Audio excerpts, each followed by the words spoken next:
Eksperimen gila seorang Hansi Flick tadi malam melawan Mallorca, memasangkan dua double pivot yang jarang sekali dimainkan secara bersamaan. Ya, selamat datang kembali ke channel Biru Merah, channel yang khusus membahas tentang FC Barcelona dan juga dunia sepak bola. Ya, Barcelona melanjutkan tren positifnya, menang 3-0 atas tamunya Mallorca dan tetap mengukuhkan posisinya sebagai pemuncak klasmen sementara di La Liga. Semakin dikejar, semakin kita menjauh. Real Madrid tadi malam juga menang BTW 2-0 atas tamunya Valencia, tapi kita tetap di atas, selisih 1 poin dari Real Madrid. Nah, tadi malam ini ada yang unik teman-teman. Ada beberapa kejadian yang bisa kita soroti tadi malam. Kayak gimana jalannya? Langsung aja kita bahas Barcelona versus Mallorca di lanjutan La Liga tadi malam. Ya, seperti biasa kita mulai dari formasinya dulu. Tadi malam Hansi Flick di atas kertas memasangkan formasi 4-2-3-1, tapi bisa kita bilang juga waktu in game-nya 4-3-3 layaknya Barcelona yang dulu-dulu. Memasangkan Joan Garcia sebagai goalkeeper, lalu di duet CB-nya ada Pau Kubarasi dan juga Eric Garcia. Ini lagi sering-sering dipakai oleh Hansi Flick, gak tahu kenapa. Kanannya ada Konde, kirinya ada Balde, lalu di tengahnya, nah ini double pivot nih, ini unik, ada Makasado dan juga Dani Olmo. Lalu di depannya ada Fermin, Lamine Yamal dan juga Marcus Rashford. Lalu di depannya lagi ada striker kita Lewandowski. Kita bahas dari pemain per pemain. Joan Garcia no comment, tadi malam tampil luar biasa, save-nya juga luar biasa, ketenangannya.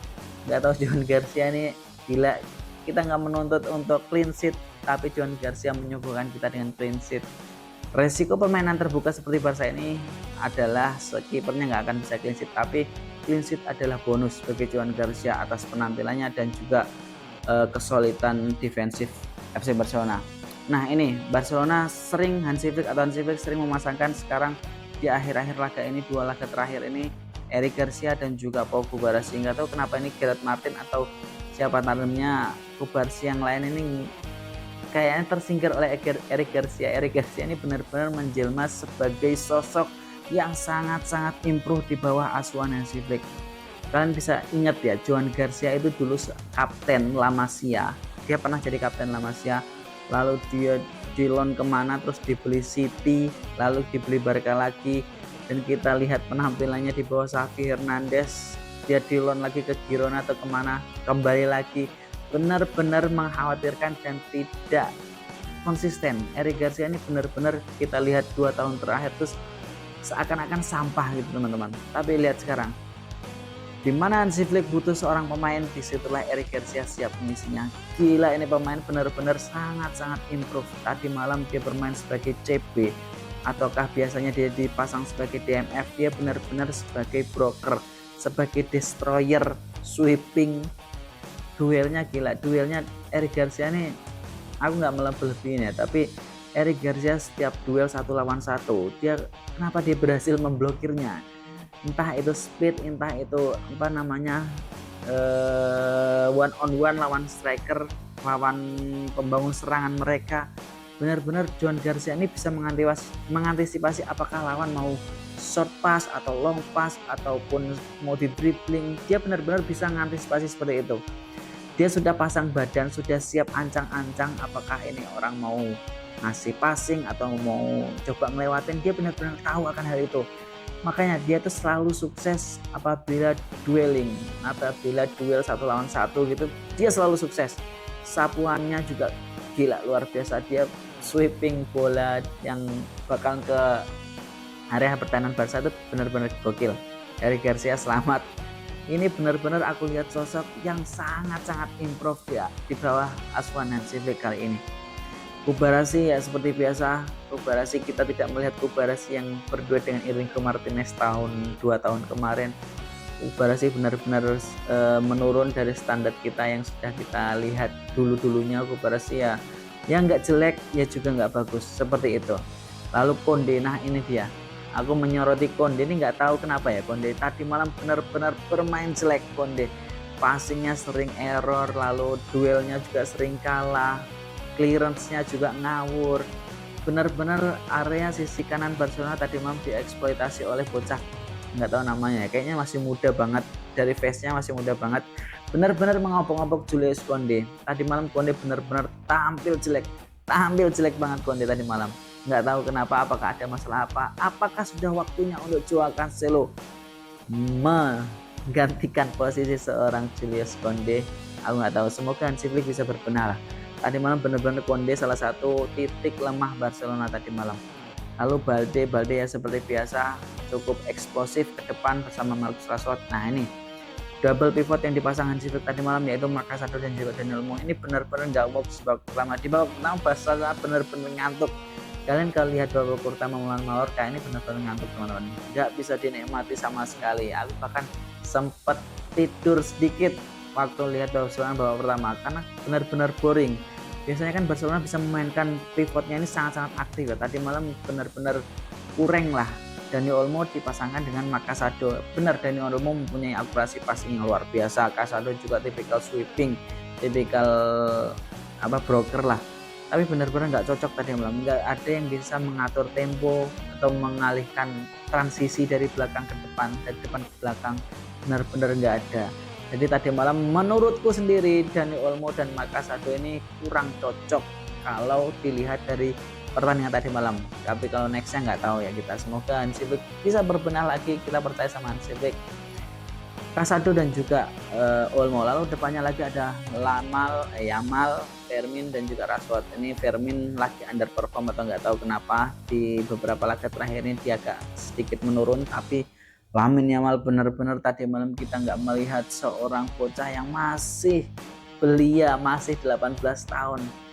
Lamine Yamal ini benar-benar menjadi sosok bisa jadi game changer. Seorang yang menanggung beban begitu berat di pundaknya, menanggung Barcelona. Dia benar-benar bisa menjadi kunci dalam sebuah match Barca. Nggak tahu kenapa performa Lamine Yamal ini mempengaruhi seluruh tim. Kalau aku lihat ya, bocah yang masih sekecil itu sudah memenangkan 2 Copa Trophy, memenangkan pemain muda terbaik 2 kali, juga beberapa gelar individual lainnya, masuk nominasi Ballon d'Or 3 besar. Gila, kurang apa coba Lamine Yamal kalau sudah fokus sama sepak bola? Dia benar-benar mengurangi sosmednya. Kalian bisa lihat sosmednya Lamine Yamal tuh nggak ada postingan aneh-aneh atau nyeleneh atau flexing nggak berguna, nggak ada. Sekarang benar-benar fokus sama dunia sepak bola, disiplin. Semenjak putus sama pacarnya Nicole, dia benar-benar disiplin, nggak ada party-partian lagi, nggak ada flexingan lagi. Sampai interview rapinya kemarin bilang Lamine Yamal ini terlalu sering main HP, makanya dia sering terjadi kelelahan ketika match dan juga kadang sering telat waktu latihan. Ini benar-benar dikurangi katanya ya. Hansi Flick sudah mengirimkan tim untuk memandu jadwal tidurnya seorang Lamine Yamal. Gila, Lamine Yamal ini apa yakin kalau dia fokus ke sepak bola dia bisa lah mencapai level Neymar itu bisa. Kalau God Messi atau Ronaldo nggak bisa lah. Kayaknya nggak mungkin ya, nggak tahu kayaknya. Tapi kalau mencapai levelnya Neymar, aku yakin bisa. Karena dengan pencapaiannya sekarang, umur yang masih sekarang, dia masih bisa potensi yang berkembang yang cukup besar menurutku untuk seorang Lamine Yamal. Ini benar-benar aset yang luar biasa. Barcelona bersyukur punya pemain seorang Lamine Yamal yang dipungut 0% biaya dari pertamanya, dan sekarang kalau dijual udah berapa Lamine Yamal itu udah gila lah. Klausul kontraknya ada udah gila. Benar-benar menjadi berlian. Aset ini Lamine Yamal. Lalu Rashford tadi malam juga tampil luar biasa. Dia beberapa kali membuka peluang. Ini Rashford ini kekuatannya kalau musuhnya low block. Rashford ini benar-benar bebas.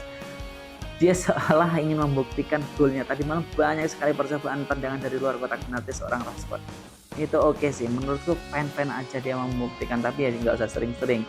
Banyak ruang kosong yang harusnya bisa dioper atau dipasing ke teman-temannya.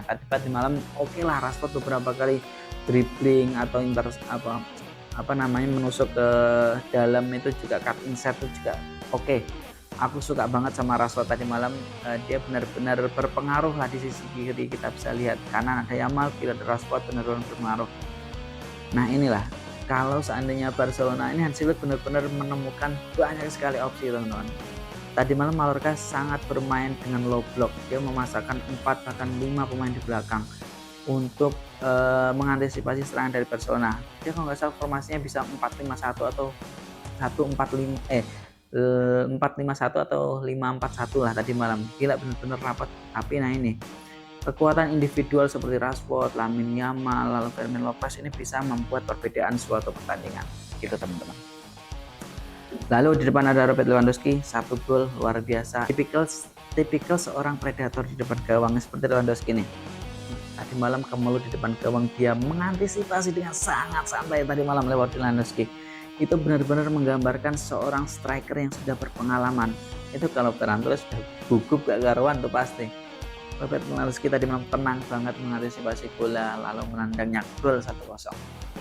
Robert Lewandowski luar biasa. Gol Yamal juga luar biasa tadi malam, sangat indah. Lamine Yamal blitz keluar tadi malam, gila, luar biasa.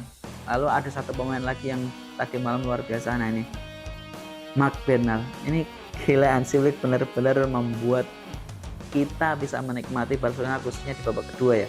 Tadi malam Bernal benar-benar dipasang sebagai AMF dan dia benar-benar mencetak gol dengan ketenangannya. Inilah yang aku suka dari seorang Marc Bernal. Dia tenang banget, nggak ada gugup. Kalian kalau bisa lihat ekspresi Marc Bernal itu nggak ada ekspresi kayak kayak gimana, nggak ada. Dia benar-benar tenang kayak Busquets lah. Kayak Busquets, kalian kalau bisa lihat dia ngiring bola atau dia mengirimkan passing terima bola, ini benar-benar ekspresi yang datar, lempeng, enak dilihat, santai tapi mematikan. Marc Bernal tadi malam luar biasa, 1 golnya semenjak ia debut di tim utama tadi malam adalah first golnya di Barcelona, dan dia sangat bangga. Dia memeluk Hansi Flick, kalian bisa lihat reaksi benchnya Barcelona dan juga penonton ketika Bernal memasukkan bola. Gila, luar biasa. Inilah yang disebut Mesque Club teman-teman, bukan sekedar klub. Indahnya Barcelona itu di sini, FC kekeluargaan. Gila, selamat untuk Marc Bernal atas gol pertamanya. Aku tim Laporta. Oke teman-teman, cukup panjang pembahasan video kali ini, cukup sekian. Terima kasih sudah menonton. Apabila ada saran atau masukan silahkan tulis di kolom komentar, kita diskusi Barcelona bareng-bareng. Jangan lupa like, komen, dan juga subscribe teman-teman, bantu kreator kecil ini untuk bertumbuh, bantu jam tayangku, bantu juga aku mendapatkan silver button atau apalah kayak gitu pencapaian. Aku bakalan konsisten. Oke teman-teman, next match kita akan melawan Atletico Madrid di semifinal Copa del Rey. Ini menarik. Kita akan pantau calon striker kita. Semoga dimainkan ya, Julian Alvarez. Sampai bertemu di next match La Liga, pertandingan Barcelona versus Atletico Madrid di semifinal Copa del Rey. Visca Barca.